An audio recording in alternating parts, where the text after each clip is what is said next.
Friends, welcome back my channel educational RK point. यहाँ पे आप देख रहे हैं कि आज का टॉपिक है हमारा बिहार बीपीएससी के लिए बस पास करना है तो पास करना है। इसीलिए हमारा टॉपिक क्या है, तो आज है प्राचीन भारत का इतिहास। कल मैं आपके लिए वीडियो नहीं ले पाई, इसके लिए I am so sorry, but लेकिन भारतीय इसी तरीके से हम आज प्राचीन भारत का जो भारतीय इतिहास के स्रोत है वो हम खत्म करेंगे। फिर कल सिंधु सभ्यता खत्म करेंगे। टोटल में 4 डेज में पूरा का पूरा प्राचीन इतिहास, जो भी भारत के प्राचीन इतिहास है, मैं सारे के सारे खत्म करवा दूंगी भारत का इतिहास। फिर देन हम तब जाएंगे मध्यकालीन भारत का इतिहास में, फिर जाएंगे हम आधुनिक भारतीय काल के इतिहास में। देखिए, सबसे छोटा चैप्टर है आपका ये प्राचीन भारत का इतिहास, फिर सेकंड में थोड़ा बड़ा ये है आपको भारतीय मध्यकालीन भारत का इतिहास, फिर आधुनिक भारत थोड़ा ज़्यादा बड़ा है, लेकिन हाँ उसके टॉपिक्स काफ़ी सारे एग्जाम के लिए ज़रूरी है। तो यहाँ पे आप देख रहे हैं कि सारा का सारा टॉपिक ज़रूरी है। पहले मैं आपको एक ओवरव्यू बता देती हूँ कि कितने क्या होते हैं। वैसे आपने इस बुक को खरीद लिया होगा, जिनके पास नहीं है इस बुक से ही मैं आज पढ़ा रही हूँ आपको। फर्स्ट ऑफ ऑल, अगर आप हमारे चैनल पर नए हैं तो प्लीज़ हमारे चैनल को लाइक कर दीजिए, और अगर आप पुराने हैं तो आपको बस ओनली लाइक करना है, और नए वाले को सब्सक्राइब और लाइक घंटी वाले छोटे से बेल आइकन पर क्लिक भी करना है। तो चलिए स्टार्ट करते हैं। तो आज है प्राचीन भारत के इतिहास। पहले प्राचीन भारत के इतिहास में जान लो, इसको 3 खंडों में बांटा गया है स्रोत के आधार पर। पहला है प्राग ऐतिहासिक काल, फिर आद ऐतिहासिक काल, फिर है ऐतिहासिक काल। यानी कि कितने कालों में बांटे में, इन तीनों में बांटा क्या गया हुआ है। पहला है प्राग, मैं यहाँ पे लिख रही हूँ, आप समझ जाना, प्राग। फिर होता है आद, ठीक है, फिर है ऐतिहासिक काल। इन तीनों में डिफरेंसेस क्या है, मैं आपको एक ओवरव्यू बता रही हूँ, उसके बाद हम ये सब पढ़ेंगे कि हाँ इन सब में क्या क्या है, क्योंकि इसमें बस ओनली पॉइंट टू पॉइंट लिखे हैं, लेकिन आपको जानना बहुत जरूरी है। इसमें बस धर्म का ग्रंथ का विवरण लिख दिया है। इन तीनों में अंतर क्या है वो जान लीजिए। सबसे पहले हम क्या जानेंगे, प्राग ऐतिहासिक काल में। प्राग ऐतिहासिक काल उस काल को कहते हैं, मतलब उस काल को कहते हैं जिस काल में लिखित स्रोत पाए नहीं जाते हैं। यानी कि उस काल में कोई भी लिखित स्रोत नहीं पाए गए थे, नहीं। यहाँ पे इस काल में आपको बस एक ही मिलने को मिलेगा कि इसमें पुरातात्विक स्रोत मिला है, बट इसमें कोई भी लिखित स्रोत नहीं पाया गया है प्राग ऐतिहासिक काल में। अगर आपसे पूछा जाए कि प्राग ऐतिहासिक काल क्या है, तो आप बोलोगे कि इस काल में कोई भी लिखित साक्ष्य नहीं है। फिर अगर आपसे पूछा जाए कि आद ऐतिहासिक काल क्या है, तो आप इसमें ये बोलिएगा लिखित साक्ष्य तो है पर इसे पढ़ा नहीं जाता है। यानी कि इस काल में लिखित साक्ष्य जरूर है पर इसे पढ़ा नहीं जाता है। और ऐतिहासिक काल में वह काल होता है जिसमें लिखित साक्ष्य उपलब्ध है, लेकिन यह वैदिक काल से क्या होता है, आगे चला जाता है। चलिए इसके आगे यहाँ पे देख रहे हैं स्रोत। 2 प्रकार के स्रोत भी होते हैं, एक होते हैं धर्म ग्रंथ, ऐतिहासिक ग्रंथ। तो यहाँ पे देख लीजिए कि विदेशियों द्वारा जो विवरण होता है उसे धर्म ग्रंथ कहते हैं, यहाँ पे दिया गया है। और पुरातात्विक स्रोत इसमें 4 प्रकार के, पहला धर्म ग्रंथ, दूसरा ऐतिहासिक ग्रंथ, तीसरा जो है सो विदेशियों द्वारा विवरण, और चौथा है पुरातात्विक स्रोत। यहाँ पे देख लीजिए कुछ जगह जो है सो पुरातात्विक स्रोत और कुछ जगह क्या है, हमें साहित्यिक स्रोत भी मिले हुए हैं। आपसे कोई पूछेगा कि बौद्ध काल, जैन धर्म, ये सब किस काल में आते हैं, तो सारे के सारे ऐतिहासिक काल में आते हैं। आपको मैं एक और बात बता दूं, तो प्राग ऐतिहासिक काल का खोज किसने किया था, तो यहाँ पे बताया 1820 ईस्वी में जैगनस जॉनसन ने इसे पाषाण काल का कांस्य युग तथा लौह युग कहा था। फिर भारतीय पुरातत्व के जनक कौन थे, तो यहाँ पे क्वेश्चन ये भी निकल कर आता है कि भारतीय पुरातत्व के जनक कौन थे, जो तो अलेक्जेंडर जनिंगम थे। पाषाण काल को भी 3 भागों में बांटा जाता है, पाषाण काल को भी यहाँ पे 3 भागों में बांटा जाता है। लेकिन उससे पहले हम यह जान लेते हैं कि धार्मिक ग्रंथ के स्रोत क्या क्या हैं। ब्राह्मण साहित्य में आपको ऋग्वेद, सामवेद, यजुर्वेद, अथर्ववेद, ब्राह्मण, अरण्यक, उपनिषद, महाभारत, रामायण तथा पुराण मिले थे। तो नाम से ही पता चला है। फिर बौद्ध साहित्य में, यानी कि बौद्ध साहित्य में कौन कौन से आते हैं, तो विनय पिटक आते हैं, सूत पिटक आते हैं, अभिधम पिटक आते हैं, महावंश आते हैं, दीपवंश आते हैं, ललित विस्तार आते हैं, दिव्यादान आते हैं, बुद्ध चरित आते हैं, और महाविभास जातक आदि आते हैं। फिर जैन धर्म में कौन कौन से आते हैं, कल्प सूत्र आते हैं, भगवती सूत्र आते हैं, आचरांग आते हैं, आचरांग सूत्र इत्यादि आते हैं। फिर देखिए ऐतिहासिक स्रोत में क्या क्या पाया गया था वो देखिए। इस बुक की बस यही खासियत है कि इस क्या पाया गया था बस उन्होंने यही बताया है। रास तरंगिणी जिसके लेखक कौन थे तो कल्हण थे। पृथ्वीराज रासो चंद्रबाई। हर्षचरित किसने लिखा था तो बाणभट्ट। मुद्रा राक्षस किसने लिखा था तो विशाखा दत्त। यानी कि वो ऐतिहासिक स्रोत में ये सब पाया गया। अर्थशास्त्र कौटिल्य ने लिखा था। अभिज्ञान शाकुंतलम कालिदास ने लिखा था और स्वप्न संबंधता मार्श ने लिखा था। फिर राजाओं, बहुत सारे ऐसे भी राजा थे जिनके लिए कुछ साहित्य रचनाएं थी।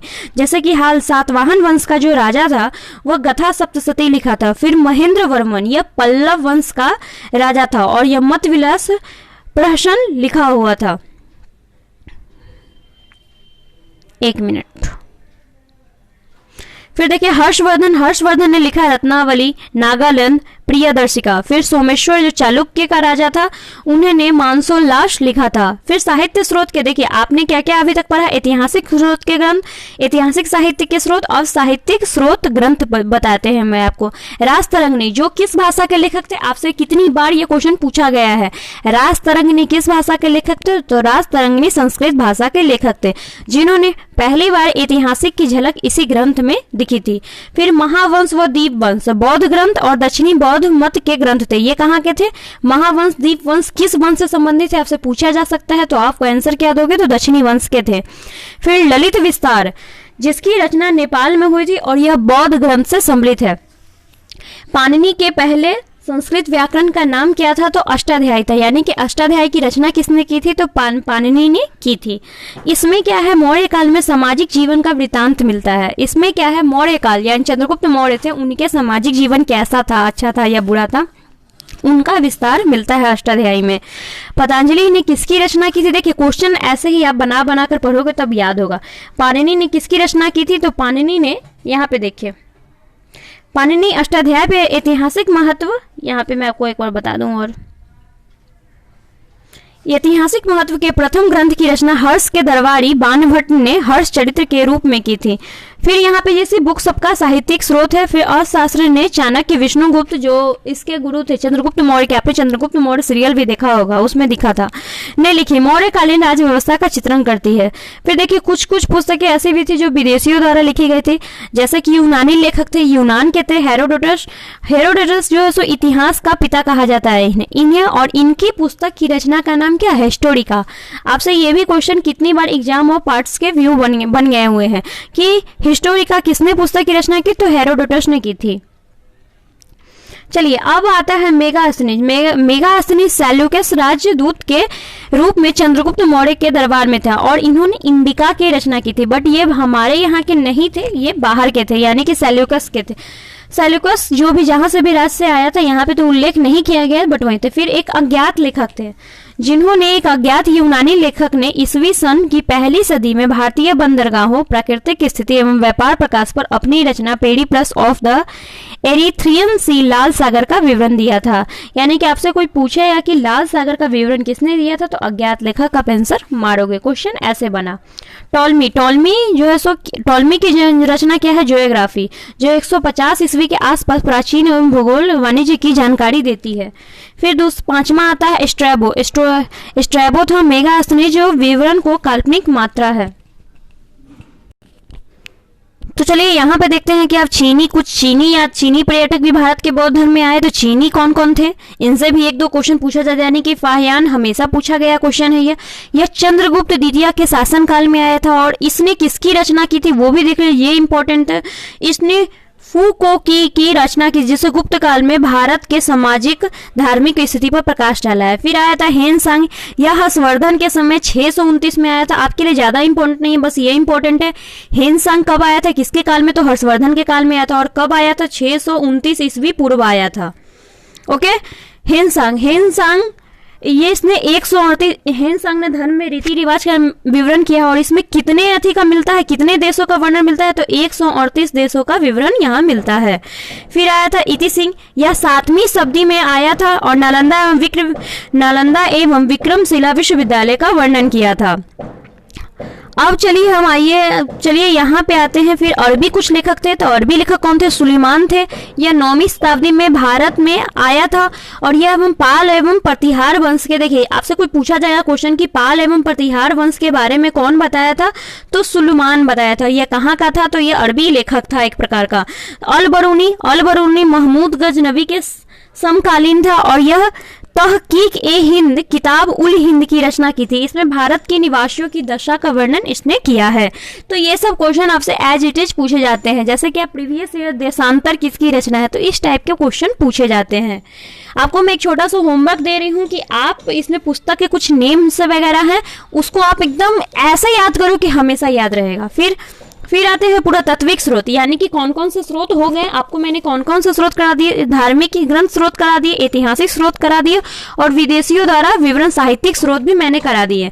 अब आता है यहाँ पे कौन से स्रोत? तो पुरातत्विक स्रोत। पुरातत्विक स्रोत में अभिलेख, पुरातत्विक स्रोत में ऐसे अभिलेख जिसमें सिक्कों में स्मारक, मूर्तियां, चित्रकला, भौतिक अवशेष, मृद भांड, आभूषण आदि आते हैं, तो उसको पुरातत्विक कहते हैं। आपने देखा होगा आर्कियोलॉजिकल विभाग, जिसमें क्या है, मूर्ति के जो छोटे छोटे गहने मिलते हैं जो आज तक उन्होंने लेप लगाकर संभाल कर रखा है। फिर आता है शब्दावली अभिलेख। अभिलेख किसे कहते हैं? जो लेख मुहर एवं प्रस्तर स्तंभों, स्तूपों, चट्टानों और ताम्रपत्रों पर मिलते हैं उन्हें हम अभिलेख कहते हैं। एपिग्राफी किसे कहते हैं? अभिलेख के अध्ययन को हम क्या कहते हैं? एपिग्राफी कहते हैं। पेलियोग्राफी किसे कहते हैं? अभिलेख तथा दूसरे प्राचीन दस्तावेजों की प्राचीन तिथि के अध्ययन को, यानी कि इसमें हम तिथि का अध्ययन करते हैं, तो उसे हम क्या कहते हैं? पेलियोग्राफी कहते हैं। न्यूमेरमेटिक्स किसे कहते हैं? देखिए हमेशा न्यूमेरमेटिक्स आएगा आपका, तो हमेशा याद रखिएगा कि यह हमेशा सिक्कों से ही ये मेल जोल इसका रहता है, इसलिए इसमें सिक्कों का अध्ययन करते हैं, उसे हम मुद्रा शास्त्र यानी कि न्यूमेस्मेटिक्स कहते हैं। फिर देखिए चलिए सिक्के। प्राचीन भारत में पंचमार्क या आहत सिक्के होते थे। इन सिक्कों को साहित्य में इन सिक्कों को कांसर्शन कहा गया है। देखिए आपसे क्वेश्चन कैसे बन सकते हैं? प्राचीन भारत के इतिहास में कौन से सिक्के पाए जाते थे? तो पंचमार्क या आहत सिक्के थे वहां के, जिसको कहते थे। फिर साहित्य में इनको कैसे वर्णन किया गया है? तो साहित्य में इनको कांसर्शन से वर्णन किया गया है। पुराने सिक्के तांबे आदि सोने या सिक्के बनते थे, यानी कि पहले सिक्के किस में बनते थे? तांबे, चांदी और सोने और शीशे से बनते थे। आरंभिक सिक्कों में कुछ प्रतीक मिले थे, लेकिन बाद में उन पर कोई प्रतीक और तिथियां उल्लिखित मिलती थी। किसी किसी सिक्कों में राजाओं देवताओं के नाम भी मिलते थे। फिर देखिए आपसे एक क्वेश्चन, बहुत ही इंपॉर्टेंट क्वेश्चन है यहाँ पे। सोने का सिक्का सर्वप्रथम किसने जारी किया था? तो कुषाण वंश के, यहाँ पे देखिए आधा मिट गया होगा, कोई बात नहीं, कुषाण वंश के राजाओं ने सबसे पहले सोने के सिक्के जारी किए थे। फिर समुद्रगुप्त ने एक सिक्के, आपसे क्वेश्चन पूछा जाता है कि वीणा बजाते हुआ सिक्का किसके काल में हो? तो ये समुद्रगुप्त ने सिक्का क्या किया था, मतलब कि बताया था, उन्हीं के काल में हुआ था।